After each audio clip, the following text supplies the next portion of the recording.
Good morning po sa inyo, sa lahat ng mga nanonood, nakikinig sa Anong Ganap, sa inyo din po dyan sa studio kay Christian and Victoria. Good Thank morning you so po. much po. Good morning. So Father, tomorrow is Palm Sunday. Kumusta po ang paghahanda ng simbahan para rito? Ngayon ay puspusan na rin dahil ang simula naman talaga ay mamayang hapon, yung anticipated, yung tinatawag nating rito ng maringal na pagpasok ni Kristo sa Jerusalem. At ang venue po namin ay isa doon sa mga lugar kung saan nagkaroon ng ghost project dito sa Hermosa, dito sa pumping station. So, yun po ang pinili namin lugar na pagtipunan para po talagang tuluyan natin maipagdasal ang mga namumuno sa ating pamamahalaan dahil yung kanilang mga desisyon talaga ay na malaking epekto sa mga mamamayan. Opo. Father, can you... Pero ngayon po ay puspusan din yung paglilinis, sa ayos ng mga programa, practice, yan, maraming mga practices po. Opo. Can you refresh us lang po, then teach us again, Father, ano ba yung importansya ng Palm Sunday? Kasi for sure, marami po, parang marami do it for, kasi tradition, pupunta ka simbahan, palaspas, papabless. Ano ba ang kahalagahan po ng Palm Sunday?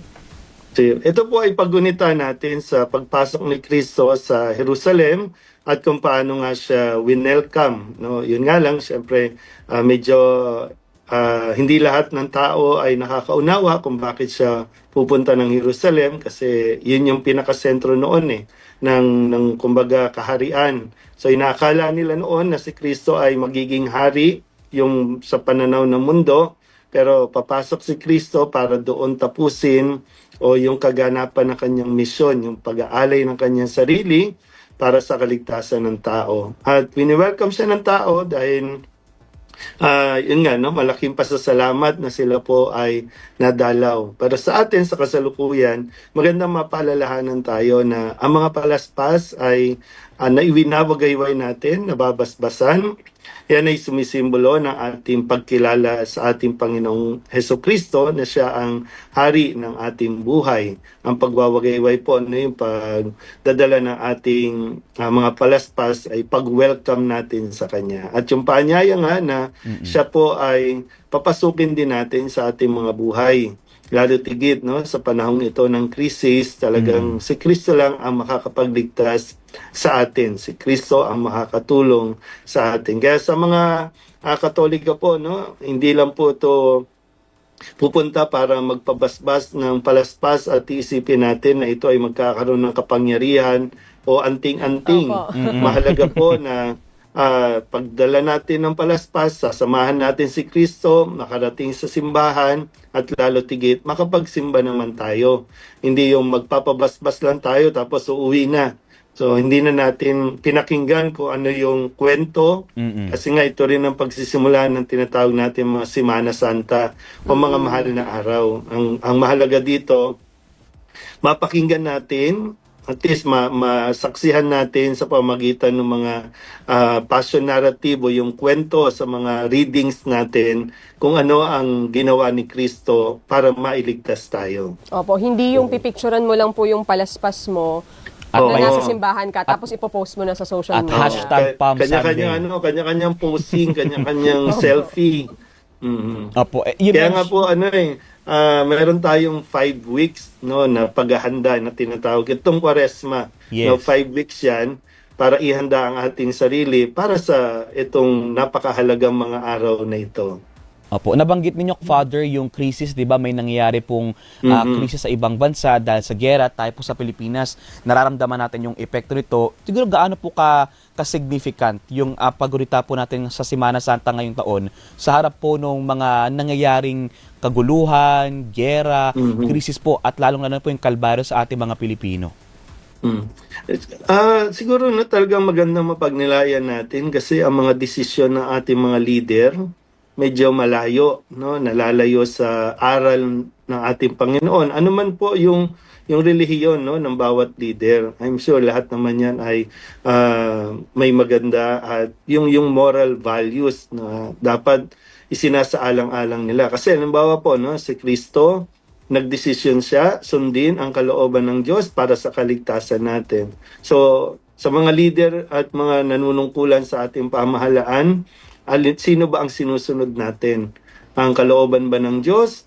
Ang sarili nating kalooban? O yung mga kalooban ng mga pinuno ng bawat partido? Kasi may kanya-kanya sila mga agenda na kaya itong kinakaharap nating krisis, 'di ba? Hindi nila madesisyonan, bagaman nandiyan naman na pwedeng gawin, pwedeng ilatag, pero wala ayaw gawin. So anong kalooban at kaninong kalooban ba yung ating sinusunod? Sa itong krisis natin, minsan di ko po maiwasan talaga na pag sinasabi nilang nasa emergency crisis tayo pero hindi pa rin makapagdesisyon kung aalisin ba yung excise tax, no, para sa pagbaba ng presyo ng gasolina.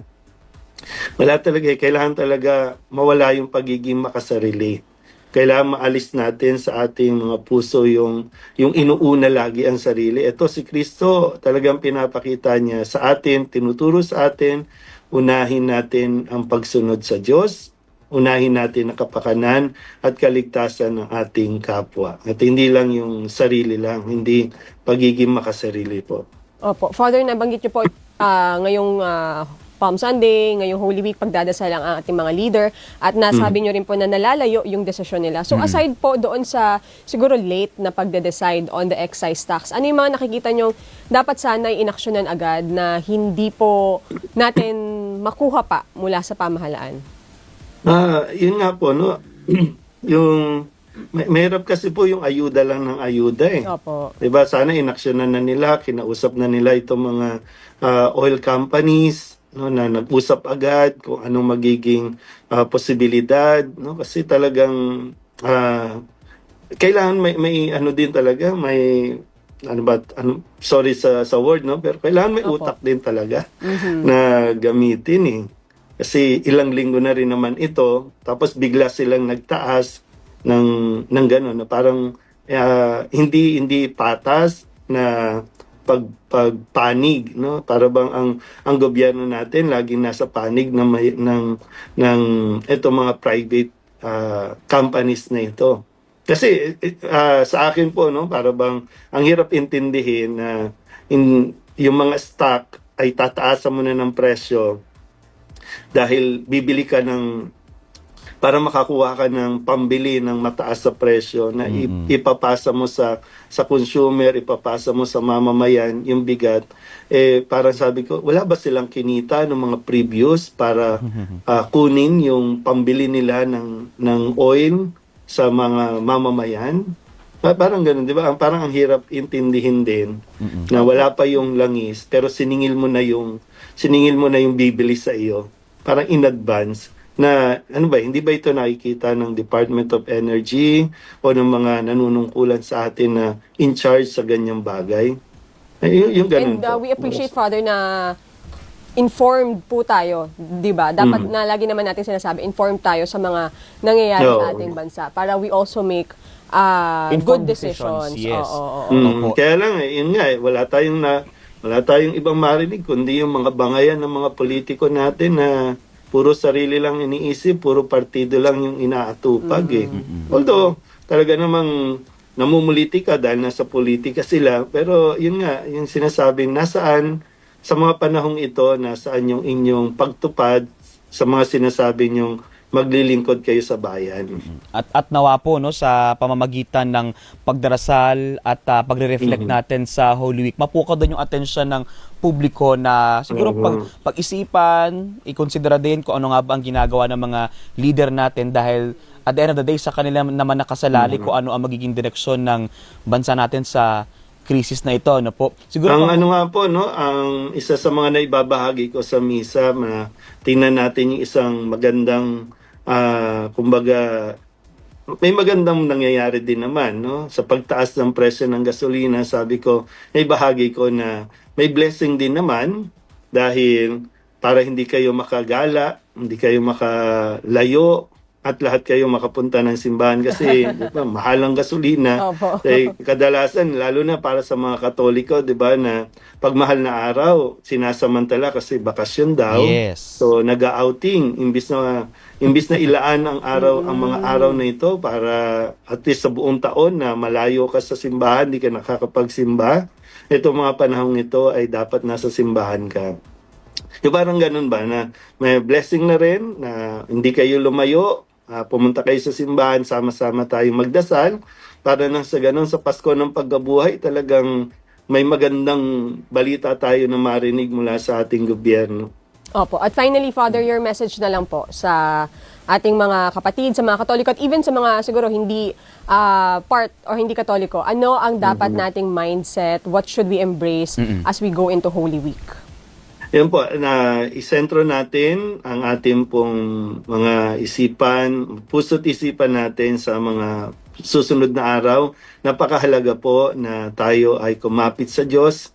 Magdasal tayo. May mga bagay na hindi natin makukontrol talaga sa mga panahong ito at tanging ang Diyos ang tutulong po sa atin. Pero kailangan lumapit tayo sa Diyos. Ano man ang paniniwala o relihiyon mo, lahat naman tayo ay may Diyos na nilalapitan.